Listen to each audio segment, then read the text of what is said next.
ছেলে। এই জগতে জোয়ান ছেলের অনেক দাম, কোনো বৃদ্ধ বুড়োদের দাম নেই।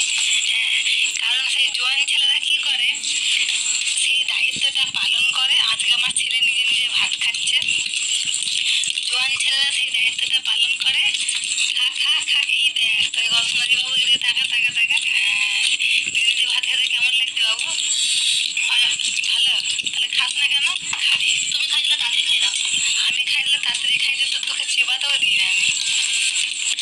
দিয়ে ওই অঙ্কিলি মন্দিরে কত ঘুরে ঘুরে এদিক ওইদিক সব জায়গা দেখতাম, বুঝলে। আবার সেই 10টার সময় ওই ওপরের মন্দিরে পুজো হতো। হ্যাঁ, চিড়ে ভোগ দিত,